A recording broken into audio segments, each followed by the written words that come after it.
We have defensive lineman, Durojaiye. Did I get it? Yeah. All right, good.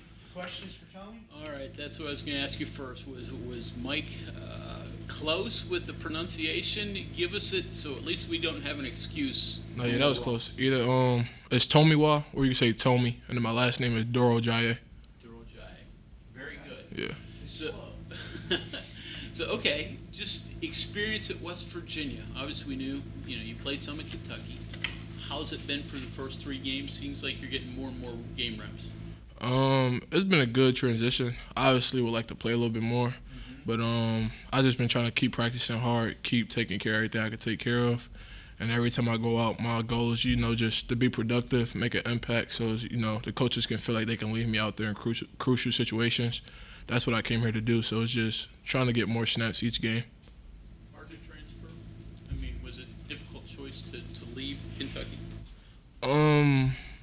Yeah, it was a difficult choice. Obviously, when you commit to a school, you want to be there for 3 to 4 years. I think it was just a lot of stuff like me that I dealt with personally that just over time it just was hard to deal with. One of the things that I liked about coming here that I never thought to do at Kentucky was we have Sophia for mental health. And our first 3 weeks of the summer, it was mandatory for us to meet with her. And then when I transferred here, I started to do on my own, meet with her one-on-one weekly. So I think that's something that Kentucky has it, obviously. I never thought to go seek that. And then I think being so far from home for the first time, everything I knew, that was a challenge.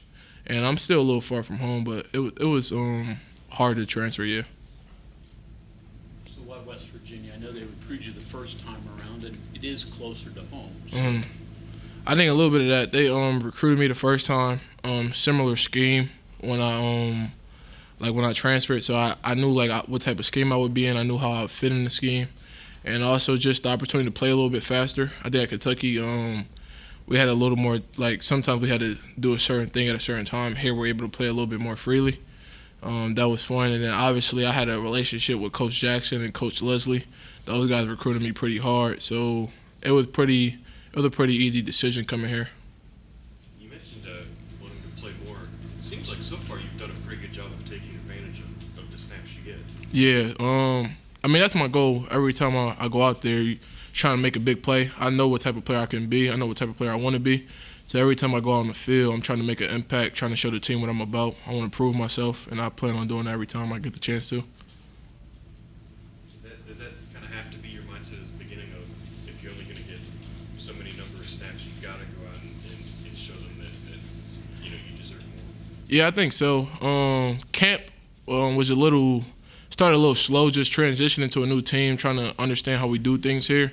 So I think after the first scrimmage at camp, it kind of clicked for me. So I showed the coaches what I can do. I think after the first game, I had the sack, and then I had a nice play where I shedded the block, and the coaches they liked it. I know the coaches, they all give me good feedback every time they see me.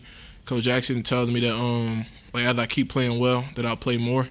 So for me, it's just trying to go out there and put on a show every time I get the opportunity. I want to play as much as I can, so that's really my plan. First Pitt game, what were your thoughts of it? Atmosphere was crazy. I think I'm a guy, I like away games more, just to be the team at their place, had them quiet. But just the atmosphere for my first time in Milan, I feel like Duquesne was the first time, but the Pitt game was the first time I feel like it was meaningful. Hopefully the fans will come out, sell out for Texas Tech. I think this is another big game for us, so hopefully we can have a sold-out game. You mentioned that. Good teams have to put good wins to bed quickly and move on. How do you do that? I think for me is, after you win, you celebrate. But for me, I always want to dominate. I think as our team and as myself, we're always looking to show what we're about, show who we are. I think the goal was never just to beat Pitt. Obviously, it's a big game. It was for the state. But I feel like for the Texas Tech game, they had our number here for the past 4 years.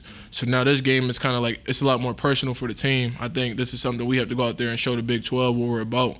The media put us at 14. That's not who we are. I don't really feel like my name is known in the media, and I want to put my name out there. So I think for myself and the team, we're just trying to go out there and show everybody what we're about. Are you aware that you're underdogs in this game? Yeah, but we don't really look at it like that. I think we know what we're capable of as a defense. I think everybody has to build trust as the offense. like the offense is going to do what they got to do, and defensively, we just got to come out there and not let them score. I think the biggest thing is Texas Tech is a tempo team, so the biggest thing is in practice, we got to practice hard. We can't really take no days off in practice, so on Saturday it'll be easy. You mentioned slow start to your camp. Did any of the other defensive linemen kind of take you under their wing? I wouldn't say really like the wing thing, just because I'm when they brought me in here, when you transfer, it's a little different than when you're a recruit. When you transfer, you're like expected to come in and help and play. But I mean, obviously, like God showed me love. I think the biggest thing for myself is like mentally and like eternally. Like if I have like a bad snap, I used to like dwell on it a lot. I think that was one of the biggest things that I struggled with my freshman year at Kentucky. And here, one of the things I really improved on is short-term memory and also controlling what I can control. You can't really affect what's going to happen in a game or a play. So the biggest thing for myself right now is just every time I get the opportunity is play hard, play fast. I think like really like with our D-line, we just all challenge each other. Like I had a couple sacks, but like guys, like some guys will celebrate me and some guys will be like, we need some more. So it's not really, and I don't think we give each other the opportunity to be complacent.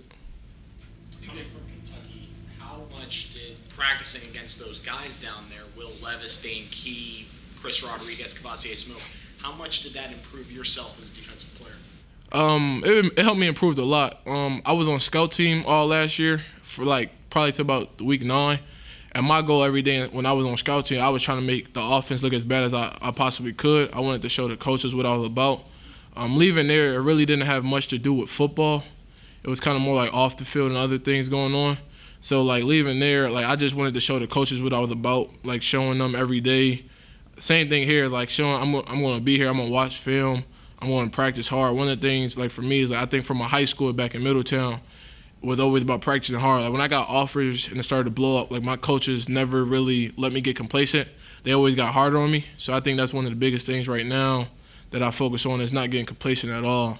And going to Kentucky, it just was a challenge every day. Like in practice, I was trying to compete, trying to give a good look. Because we had, like just like we do here, you got scouts coming. So I wanted the scouts to like leave every day wondering like who that guy was. How much did that make an impact on your game coming to West Virginia? I think it played a huge part because with scout team, you're either going to embrace it or you're going to let it bother you. And, I mean, obviously you want to play as a freshman. So, I mean, that bothered me a little bit. But at the same time, I just embraced the role because at the end of the day, you're going to get better or not. So I think one of the biggest things for me, I always made sure I practice hard because if I didn't, I would be getting worse. And I think it goes back to, like, high school. We used to do, like, little skulls, like decal things, kind of like Michigan, Ohio State. And we would have a skull, like, if you got practice player of the week. So you gave another team, like, the offense a good look. So one of my objectives, even when I was a starter, I didn't play offense in high school, and it was try to get that Rock Player of the Week skull. So I think that's one of the things that just carried over with me. High school, I think I have this right. You played outside linebacker? More like DN, but my high school, they gave me my senior year the freedom to stand up a lot. So, like, a lot of schools, I wasn't really too heavy. I was about, like, going into my senior year, I was about, like, 240, and then going into college, I dropped a little bit of weight. So my school gave me the freedom to stand up as I got older. So it was kind of just more rushing out of 5 or standing up like an edge rusher more than not really dropping in coverage though. So playing pure D end, is it different or is it just sort of more the same? It's kind of the same thing for me. I embrace the running game and the pass game the same. I want to hit the running back as hard as I can. I want the running back to feel like everything that I got coming. And I want to, like, affect the quarterback. So I want to be, like, a complete defensive end. So that's not really ever been, like, a hard transition. Jordan Leslie mentioned that you're a serious guy and it means a lot to you. Yeah. Where does that come from? I think my parents, my dad, my stepmom, my mom, those are probably the 3 hardest working people I know in my life. They've made countless sacrifices for myself. Like, when I left Kentucky, I drove, like, the whole, like, ride home. And the only thing I really got from that ride was, like, what my dad did every time. Like, you go to rivals camps, you go to visit colleges, and my dad would always drive me. And that comes from that, just all the sacrifices he made for me, because my dad would do a lot of sleepless nights and then go take me to some football stuff. And then my mom and my stepmom, like, those two, like, they just always tell me that I could be more than, like, just a football player or more than just a student. Like, I'm the oldest of my 4 siblings. So I think for me the biggest thing is just trying to make those 6 people proud. Like my parents and my siblings, they keep me going. I think just myself, it's not really pressure because my family doesn't put no pressure on me to make it. But I put it on myself that I want to be able to put my siblings in a better position. I want to be able to take care of my parents in a few years. So academically, the coaches have talked about you being smart. So what are you studying? What do you, if not football, what do you hope to do with that? I'm a business major. I'm undecided right now. So I early enrolled at Kentucky. So I actually have to declare pretty soon. So that's something I plan to figure out in these next couple of months. Outside of football, I want to get in a couple of things like in the business world a little bit. One of the things like growing up, I was able to see like the best of both worlds. I kind of grew up in a suburban area, but I have maybe like some family, like a lot of family that lived in the hood or not like the greatest area. So I want to be able to help people like that are in good situations. I also want to be able to help people that are like not in the best situation. So and then I also still want to be around sports. I think one of the things about me is I always know growing up that I always knew who the top players were. Like I was big into basketball growing up. I could have told you like who the top recruits were, who the top guys in the league or colleges. And it's the same way for football. So I think maybe I want to stay around some sports too. You're from Philadelphia, right? Yeah, so I moved to Middletown when I was about like 13, so I'm Philadelphia, Delaware. Okay. Were you familiar with the West Virginia connection to Delaware and players that came there? Yeah, with a lot of guys from the Dana era. I know Letty didn't play for Dana, but Letty like got recruited by him. I know Wendell Smallwood. I worked out with him maybe like twice. Kenny Bigelow. A lot of those guys that used to go to that school, Eastern Christian Academy, like David Seals' family and all of that, like that school. I know a lot of those guys. And then I didn't really know Yates till I got here, but I mean, I got connected with Yates easily because we're from like the same area right now. And then Riley Collins was a guy that like I didn't know him personally in high school, but Delaware is small, so it's like when you're getting recruited in Delaware, all the top like D1 players, they all pretty much know each other and they all like keep in touch. So a lot of the West Virginia guys that came through here and that played, I've probably been in contact with them once or more. And then at the very beginning, you mentioned meeting with, I don't know, counselor, whatever, someone just to talk to. Is it just to empty your head, talk about what's going on? Yeah, so Sophia is just like, I think with your parents, my parents are always available when I need to vent to them. I probably vent to all my parents weekly. But I think sometimes, like with the mental health thing, what I like about it, like with the therapy is, they're not really just always telling you what you want to hear. And it's not like what you need to hear like from a coach, but it's more so like they want to understand like why you're feeling that way. And you might be feeling a way and you don't really recognize it, and they help you understand why you're feeling that way. I think one of the biggest things for me, like I said, like at Kentucky, like when you come in with a freshman class, you get so close with those guys. So it was hard for me, like when I first got here, to like bond with some of the guys on the team. And then over time, I've gotten close with a lot of the leaders on the team, like Lee, Aubrey. Like I go out with the guys anytime I get the opportunity to. So I'd say with the mental health thing, it's really something important to me, just because it's helped me come a long way. I don't feel like I'll be playing the way I am on the field or getting like the attention of people in the field without Sophia's help. Okay, anything else for Tony?